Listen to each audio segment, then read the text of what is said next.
Person this week looks at a new education partnership focusing on public education in Delaware. The two people behind the idea are Dr. Tony Allen and Dr. Quinetta Roberson.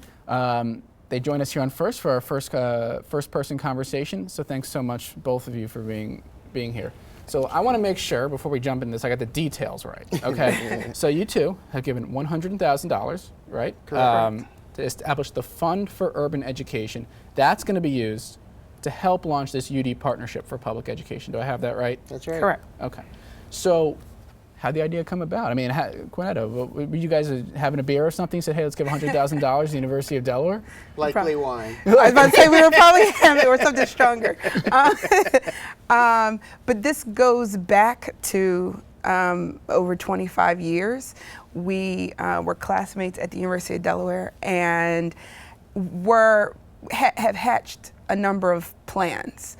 But we are also products of public schools and recognized a need for something to be done. And so we tried to think about how we could use what we had gotten from Delaware, leverage that, and do something good.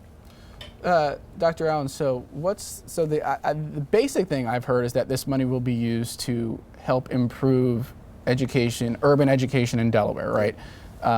What's the short-term goal? So there are kind of two goals. One was encouraging more black philanthropy at the University of Delaware. Quinetta talked about our history. I'd argue that the black alumni at the University of Delaware are a pretty tight-knit group and care about the things that make students ready and prepared to matriculate through the University of Delaware. Oftentimes, though, we're not always clear about how best to leverage our own resources to make that happen. So the Fund for Urban Education is allowing us to do that. And we were lucky that President Nancy Target launched a UD partnership for public education in line with this. So the university is supporting that partnership itself. We wanted to provide additional support and encourage others to join us. And as you probably know, the partnership central to it is this relationship with the Institute for Public Administration and the College of Arts and Sciences and the College of Education. And the idea is that Delaware does a lot of different things around public education that I'd argue weren't particularly coordinated. So this is an opportunity for us to coordinate it in a thoughtful way and then direct resources very directly into public schools, specifically in Wilmington, but to Delaware more broadly. So tangibly, what are we going to see come out of this gift in the short term? I mean, is there an initiative or something that you guys are really targeting with the money up front?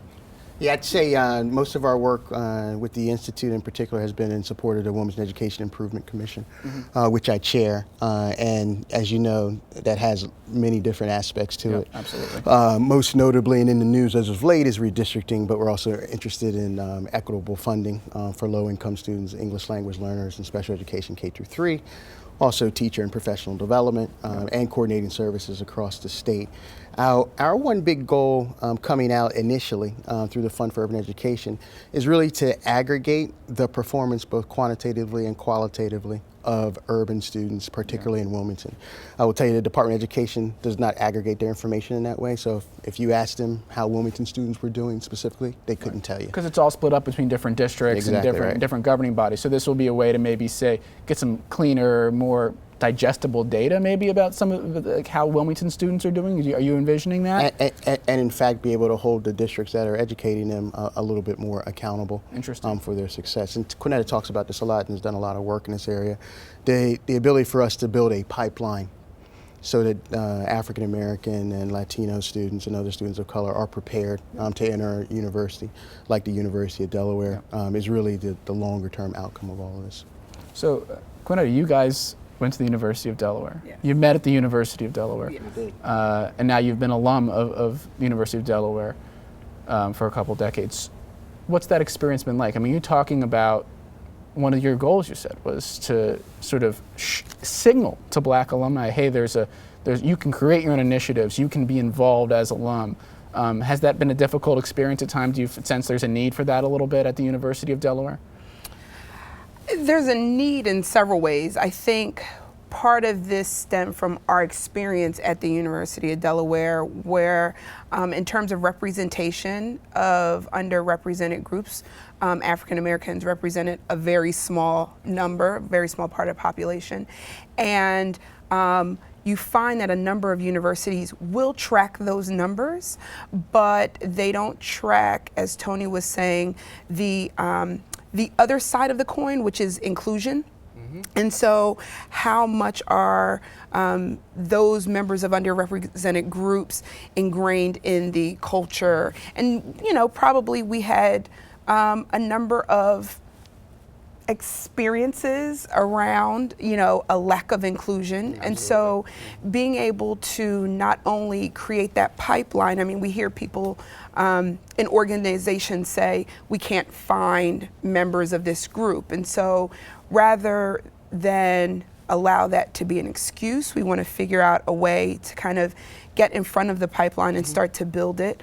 But then also through socialization, other types of cultural initiatives, really try to drive the culture of schools and the university so that, as Tony mentioned, students have a higher success rate. Yeah, Avi, I'd say too, the Black Alumni Organization at the university will tell you is one of the strongest affinity groups at the university. So this is not a group of folks who are shrinking violets by any stretch. You can come to homecoming or any other big initiative at the university and find African Americans being very proud blue hens. So we want to make sure that they feel that they have other vehicles to show that pride. And one of those ways is to donate and contribute to causes that they care about, whether it's ours, like the Fund for Urban Education, or funding other things on campus that they're passionate about. Very, very quickly before we end here, you can give your money to all sorts of causes, and there are a lot of good ones out there. Yeah. What about education really sparks a fire? I mean, why you know, not do any number of other causes?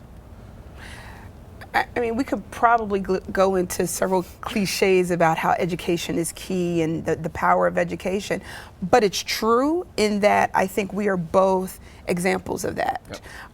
That we, you know, are products of the public education system, and that with the proper kind of grooming and care and training and development, that you know, the results can be impactful. Yep. And we want to kind of have a return on that investment. So what was invested in us in terms of public education and at the University of Delaware, it combines two facets of who we each are at our core.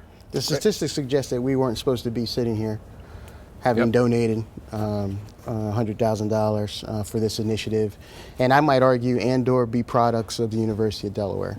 So we believe that to whom much is given, much is expected. Absolutely. Who would have guessed that when you guys met as freshmen, you'd be here announcing a $100,000 gift these many years later? Thank you so much, Dr. Tony Allen, Dr. Quinetta Roberson, for joining us here on First. You can watch this conversation again on newsworks.org/Delaware.